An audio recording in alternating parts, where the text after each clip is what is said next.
This is a dirty coffee, and I just wanted to show you this simple technique which could actually be very impressive looking, and you might even make people think it's magic. How did you get the coffee on top of the milk like that? How is the coffee hot and the milk is cold?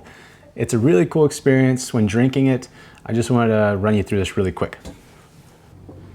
For this, the type of milk that you use is going to make a difference. So I'm using whole milk. I always use whole milk because it's delicious. But if you were to use an almond milk or an oat milk, something lighter like that, you might not get that same nice layering effect because it's less dense than the coffee itself. This right here, also the brand, if you know, you know, this right here makes a really good sweetener for coffee. If you haven't tried sweetened condensed milk in your coffee, I highly suggest it. It's super delicious, and it's also used in a lot of Vietnamese coffees like Cafe Chung, stuff like that. But I just love sweetened condensed milk in my coffee. But in this technique, the sweetened condensed milk, I'm using it because it's going to help me for the technique itself. And what it's going to do is this is going to make the milk more dense, a little more dense, so the coffee can be more buoyant on the milk. So I'm using this to make it more dense, but also it's like acting two ways, making it more dense and also making it more sweet. So win-win.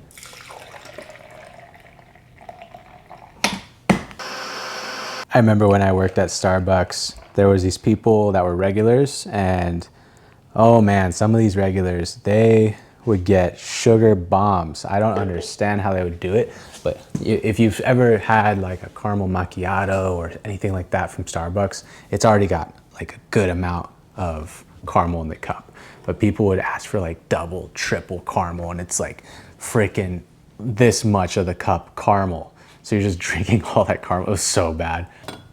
I also don't understand why this is just now going viral. I used to make this when I worked at Starbucks, which is not an amazing coffee shop. It's corporate as fuck. And it was called an undertow, and I would make it. It wasn't on the menu. It was just something I learned about because I was really into coffee at the time. I still am. But yeah, it was called an undertow, and now we're calling it dirty coffee. So I guess that's just how it happens. Things get a resurgence. But the cup that you use is going to also, it's not gonna make a difference, but it does help, because if you have a cup that has like a sort of slant up, it helps with the way when it's, what am I trying to talk about here? Fucking words. When you drink it, you wanna get some of the milk in with the coffee, duh. But in a way where you're getting like that cold milk first and that coffee on top. So I guess like the shape of the cup helps, if that makes sense. As you can see, these are frosted as well because I put them in the freezer. I got this fun spinny cup from Daiso, and this is a Zwilling cup, double walled.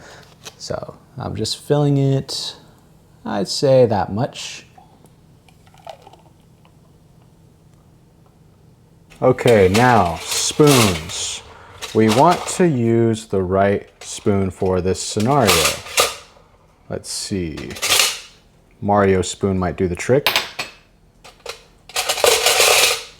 Ooh, or maybe even this nice round spoon. So here's what I'm talking about. This spoon right here actually probably won't really do the trick, as you can see, because it's too small for this spoon. But this spoon, on the other hand, is like perfect size.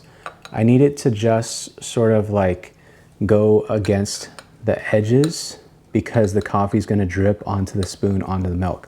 That's what I need for this exact technique. Okay, hi, looky here. So I'm going to try to explain this while doing it at the same time. Cup is going onto the espresso machine. Let me see if I could do this while talking to y'all. Prop this up. All right, this is gonna work. This is gonna work, everybody. All right, I'm starting to brew process, and now I have the spoon directly where the espresso is gonna fall. Check this out. So the espresso is falling onto my spoon. Sorry, I'm making a mess because I'm explaining this at the same time, but okay, it's falling on the spoon, and I'm slowly lifting my spoon up. I'm keeping it along the edge of the cup. Pretty. See that? And now we should have that layered effect for the dirty coffee. All right, let's pull her out, see what she looks like. Wow, beautiful. This is dirty coffee. See, you're getting this really cool layered effect. Hot coffee, cold milk on the bottom. Let's try it out. I already know what it is, but I'm just gonna explain it. So here's what I'm getting. Warm espresso shot, cold sweet milk. So you're getting cold and hot at the same time. Hard to believe, but it's actually a thing, and it's really a cool experience. And the more you drink it, the creamier it gets. I mean, I could just ruin it right now and just swirl it around and turn it into like basically a latte, like an iced latte. But I love this technique. I love the presentation. I love the experience of it. I love coffee, so this is a really cool way to have coffee. Okay, I understand we're at home. Not all of us have a fancy Breville espresso machine, although I do recommend you get one because they're amazing. They change your life. But if you don't have that, Nescafe. Look, I come from this world. Nescafe, I grew up on this stuff.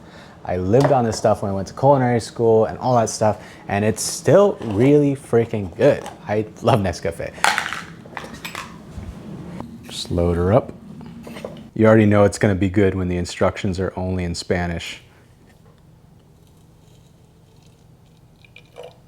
All right, everybody, let's see if this works with instant Nescafe cafecito. So, spoon, touching glass, coffee, over spoon.